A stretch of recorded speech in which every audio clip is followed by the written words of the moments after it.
जय श्री राधे, जय श्री कृष्ण, जय माता रानी की, जय दुर्गा नवरात्रि उत्सव की।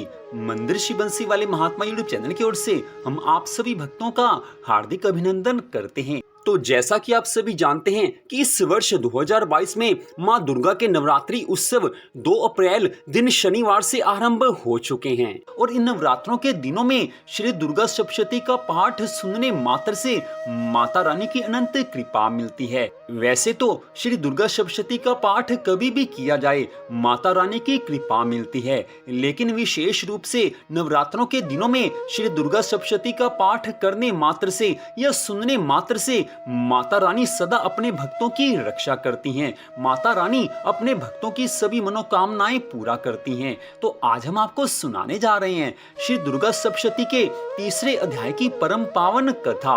आपसे छोटा सा निवेदन, हमारे इस चैनल को आप सब्सक्राइब कर लीजिए ताकि भगवान की अन्य कथाएं भी आप सुन सकें। तो श्री दुर्गा सप्तशती के पहले और दूसरे अध्याय की कथा को आप हमारे चैनल पर सुन चुके हैं, जिनका लिंक इस वीडियो के डिस्क्रिप्शन में हमने दे दिया है। आप किसी भी कथा को उस लिंक को खोलकर सुन सकते हो। तो अब श्री दुर्गा सप्तशती के 3रे अध्याय की कथा हम आपको सुनाने जा रहे हैं, जो कि इस प्रकार है। बोल माता रानी की जय। 3रा अध्याय। ऋषि बोले, महाअसुर चिक्षुर सेनापति ने जब ये देखा कि सेना तो इस प्रकार मारी जा रही है, तब उसे बड़ा क्रोध उत्पन्न हो गया। स्वयं भी अंबिका के साथ युद्ध में जाकर उसने देवी जी पर बाणों की इस प्रकार वर्षा की जैसे मेघ सुमेरु पर्वत की चोटी पर जलधारा बरसा रहा हो। तब देवी ने उसके बाण समूहों को खेल ही में काट दिया, फिर बाणों द्वारा उसके सारथी घोड़ों को मार डाला। फिर झटपट धनुष और ऊंची लहराती ध्वजा काट कर गिरा दिए। जब उसका धनुष कट चुका तब अपने बाणों से उसके अंग भींद डाले, जिसका सारथी एवं घोड़े मर चुके थे और धनुष भी कट चुका था। तब वह बिना रथ पैदल ही तलवार और ढाल लेकर देवी जी की ओर दौड़ पड़ा। तेज तलवार से सिंह पर जाते ही प्रहार कर दिया। फिर देवी जी की वाम भुजा पर बड़े जोर से प्रहार किया है। हे राजन, ज्यों ही तलवार देवी जी की भुजा पर पहुंची त्यों ही वो तलवार टूट गई। फिर तो असुर ने क्रोध से आंखें लाल लाल करके शूल पकड़ लिया। भद्रकाली जी पर उस दैत्य ने वह शूल डाल दिया। वह शूल इस प्रकार चमका कि आकाश से सूर्यमंडल गिर रहा हो। देवी जी ने अपनी ओर आते हुए शूल को देखकर उस पर अपना शूल चला दिया, जिससे वह शूल सैकड़ों टुकड़ों में बंट गया। साथ में उस चिक्षुर महादैत्य के प्राण भी निकल गए।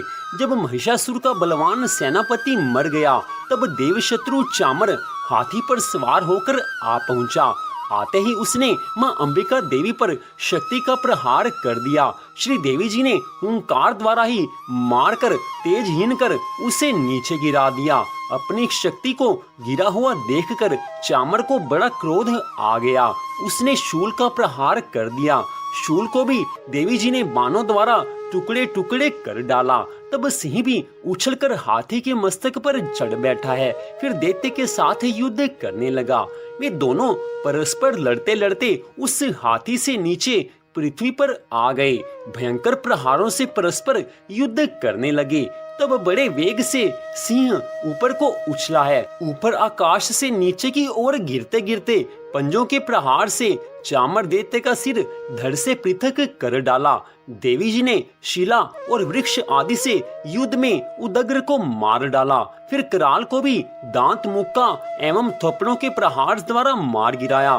क्रोधपूर्ण देवी ने गदा की चोटों से उद्धत का चूरा चूरा कर दिया। भिंदीपाल, शस्त्र तथा वाष्कल आदि बाणों द्वारा अंधक और ताम्र को यमधाम शीघ्र ही भेज दिया। त्रिनेत्र धारिणी परमेश्वरी ने उग्रास्य, उग्रवीर्य, महाहनु नाम के दैत्यों को त्रिशूल द्वारा मार दिया। तलवार से भी ढाल का सिर धड़ से अलग कर दिया। दुर्धर दुर्मुख इन दोनों को बाणों द्वारा यमपुरी पहुंचा दिया है।